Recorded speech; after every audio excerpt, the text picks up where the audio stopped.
All right.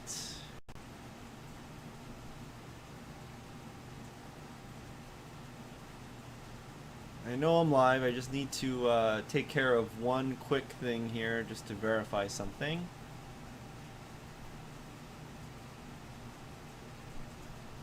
My computer's being a little slow today.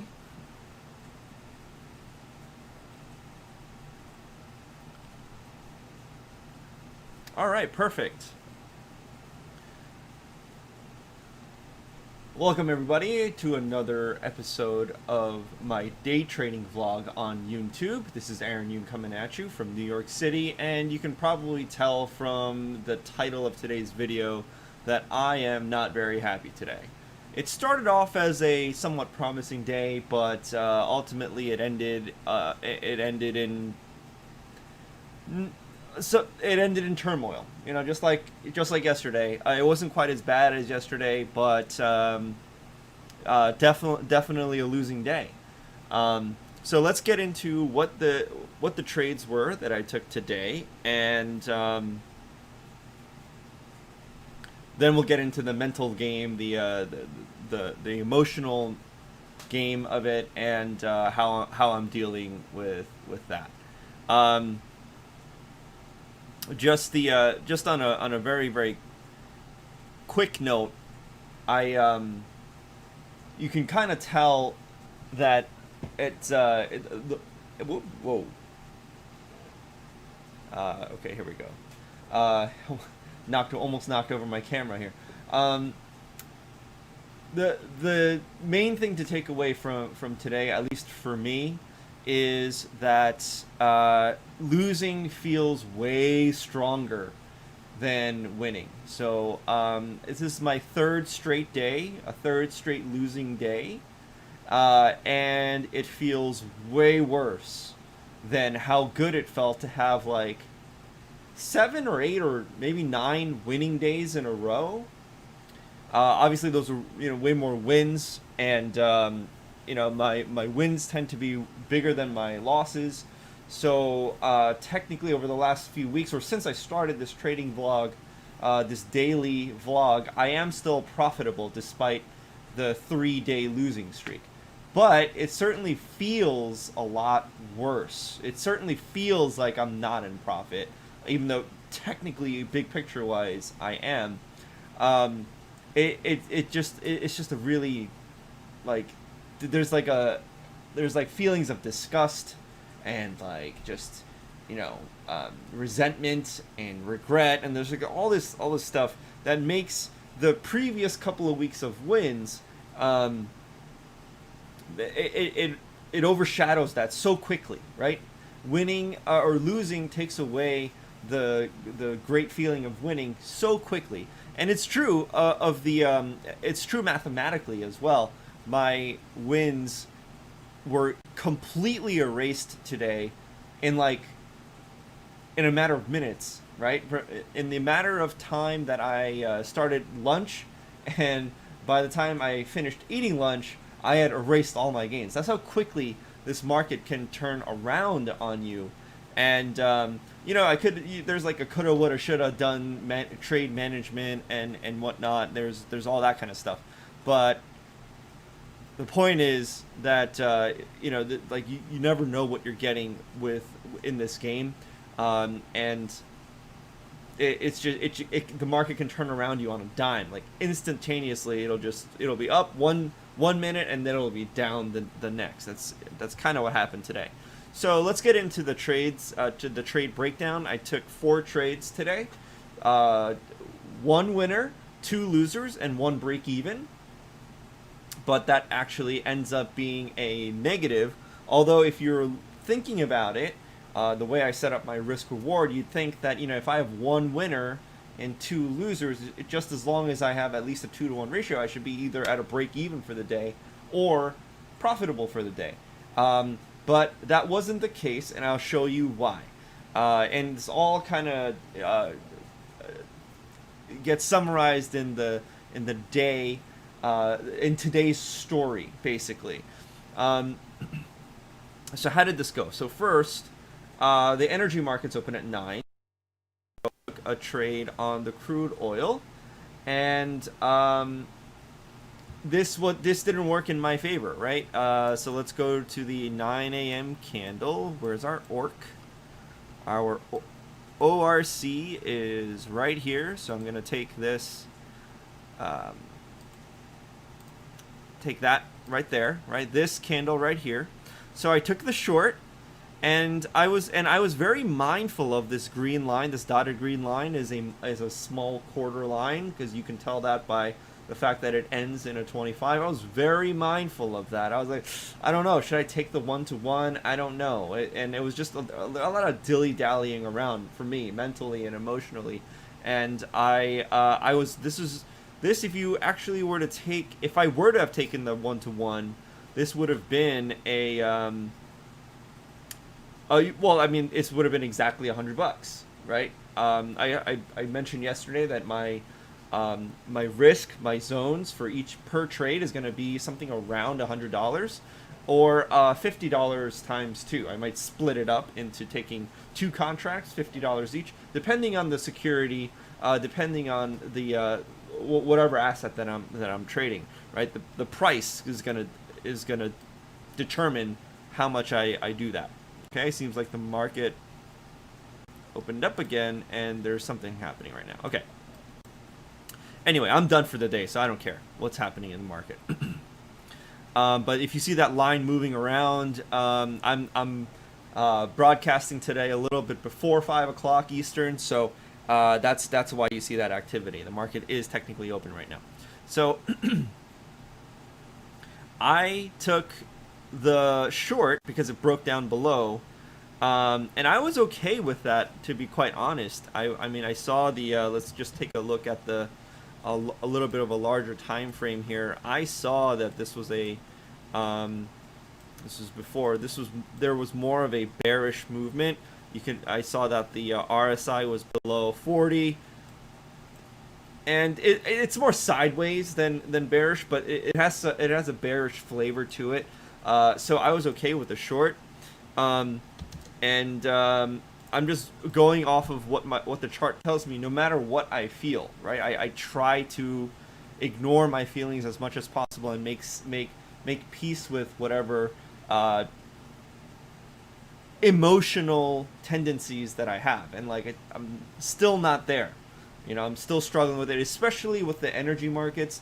They tend to really they tend to really test my patience. So and just it's just a new level of it's definitely a new level of stretching my own comfort zone and my own emotional capacity, mental capacity. With the equities, I'm able to handle the swings a little bit. I have a better feel for what's going on, but adding energies into the mix has kind of I'm not going to say ruined, but it's definitely made both worse. I'm definitely treating both worse because the mental stress of dealing with more expensive energies, energy contracts like crude oil and nat gas specifically, that bleeds, the emotional stress and the mental anguish bleeds into what I do at 9:30 on the equities, and that's today's like the epitome of that. So I took the short here. I was considering taking profit. It came up, and then I was like, oh crap, maybe I should have put my stop at the at a break even, and I didn't. Okay, so and then it came back down to the 25 area, and I thought maybe I should, and before I could even finish thinking about it, it stopped me out. So I had 2 chances to take a 1-to-1. I don't like taking a 1-to-1. I do believe that is I was taught that if I'm always taking 1-to-1s, that's technically like a bad habit. And I didn't have multiple contracts here in order to allow me that would have justified me taking one contract off the table for a 1-to-1 trade. That didn't happen at all. So what ended up happening here was I got stopped out, negative $100 instead of being positive $100. That $200 swing happened in a matter of minutes Like I like I sneezed and like I lost. You know, like it was so fast. And obviously you're looking at this and thinking like, no, you had several minutes, but mentally like I wasn't. It felt really fast. My perception of it of time felt really quick. But I was on the other side. I did catch the other side of this. But because of this mental stress, I was scared. I chickened out, right? You know, I admit it. I went chicken shit on this. I got scared of taking. Like, I can't handle this. Let me reduce my risk and go to the QM, which is, I don't know what prompted me to all of a sudden do this, because I hadn't been doing this before. But it was just one of those things where like I'm losing and I feel like I need to change something, right? It's not necessarily a good thing, but with the QM, basically it moves the same as the CL, which is the crude oil. You can see that this is the E mini crude oil futures. It moves the same, but it only registers like half the tick movement, right? So in other words, if you look at the whereas the CL had, let's see, let's move this over.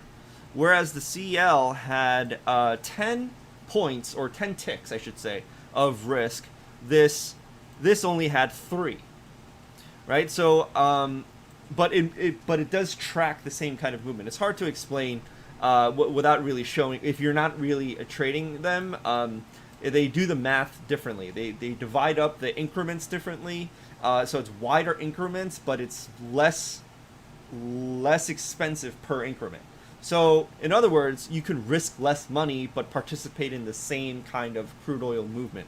So I went in on the QM because I got scared. You know, I am gonna admit it. So when it broke up here, I got in. Or you can see this blue arrow indicating that I got long, and I took I got out right at the 40.75. You know, I was just very, very aware of these quarters, and I noticed that crude oil does tend to adhere to the quarters theory movement more than more than you might think. So I got actually a 4-to-1 or 4.33 risk to ratio, getting out of the trade at 40.75. Right. So, however, again, this is not nearly as expensive as the CL that I lost. It's about half. So, winning here for 50, winning here for 30 something cents, right, is the equivalent of losing like 15 cents or something, like, or the winning 15 cents. It would break even. So I didn't make, so this trade and the CL trade was more or less a wash, because this is a cheaper contract that I won, but I lost the more expensive version of the same asset. So in that sense, I was at a kind of a break even at that point.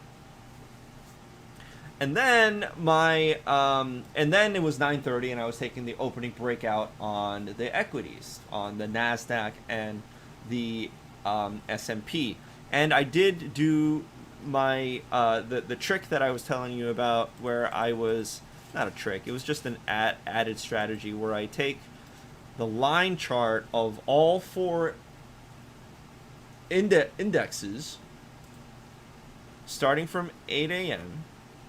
Let's hide this. Let's show that. Okay. And I had, 8 a.m. is right there. And I didn't at the time, obviously we have way more data now, because, this is a 5-minute chart and there's this is the whole trading day. But if I zero in on 8 a.m., I saw that the Russell was weak and the Nasdaq was strong. And so if I saw bearish, if the first 15 minutes of the index market or of the equities open was more bearish, I wanted to short the Russell. If it was because it's the weakest. If it was more bullish, then I wanted to buy and go long. Well, what happened there? No. Okay, screen refreshed. I wanted to go long the NASDAQ, right? So, and the S&P I always take because it's kind of like my bread and butter. So I would have so I wanted to take the S&P and NASDAQ long, which is exactly what ended up happening. And I was up, several $100. I was up, maybe $200 on the trade, and I didn't hit my target, and it just reversed on me. The NASDAQ got stopped out first, and as soon as I saw that the momentum had switched for the day, I took my S&P at break even, and I just minimized my losses. Now I'm looking for shorts, honestly, because the momentum has shifted. And I'll show you what I'm talking about. So I used that little comparison chart with the 4 line charts to determine where I wanted to enter, what I wanted to enter on, and in which direction. And it was working out. It just turned around, and that just happens sometimes. And what are you gonna do? I can cry about it, and I want to cry about it, but like, what are you gonna do? So let me show you what happened here. I was long already on the overnight because I had placed a long a buy order. Let me just change this back to regular and get rid of this. I had a long order here. You can tell that by the blue arrow here. I was long. I got close to a stop out.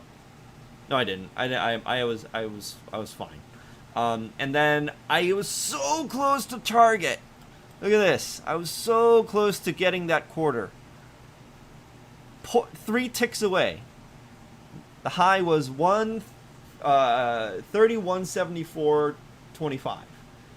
So close to 31.75. 3 ticks away from hitting profit. Instead, I had to take no profit whatsoever.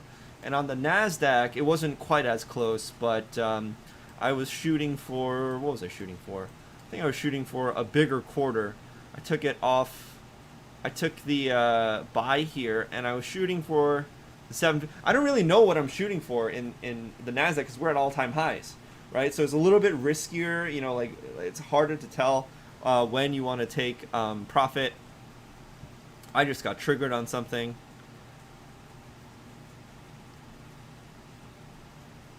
Oh, no, I didn't. Oh, the market closed, so my orders got modified. Sorry. It's 5 o'clock on the dot. That's what all the notifications are. My orders got shifted and went into the overnight. So that's what those notifications are. Nothing really happened. So I wasn't anywhere really near my target. I was aiming for the 750 because it's just it's a big quarter number, right? 750, like big quarter means increments of 250. Small quarter means increments of 25, right? And if you're familiar with the quarters theory, you know why, what the significance of those numbers are. Or if you're just thinking of it in quarter of a dollar, like the when you think of change, you're breaking a dollar into 4 quarters, right? That's one of the most common forms of change. You rarely ask for 10 dimes when you want to break a dollar, right? And so there's just I'm oversimplifying this, but it's just a really quick and simple, kind of a quick and dirty way of explaining, hey, there's something to quarters psychologically. There's an unconscious bias towards quarters, and the fact of the matter is, despite all this algorithmic trading that happens, a lot of the big volume is still moved by humans. And humans carry a bias for certain numbers, right? So not all prices equal. So that's the theory.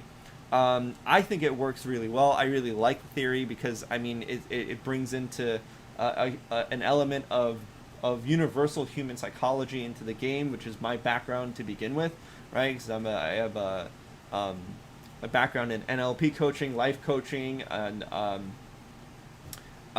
facial action coding, right? Where you read facial expressions and you log the different movement of muscles to determine, if people are lying or not. So I have a fascination with the human condition and psychology to begin with. So anything that relates to that, I don't know. I have a little bit of a bias for it, and I think it's more powerful than people give it credit for.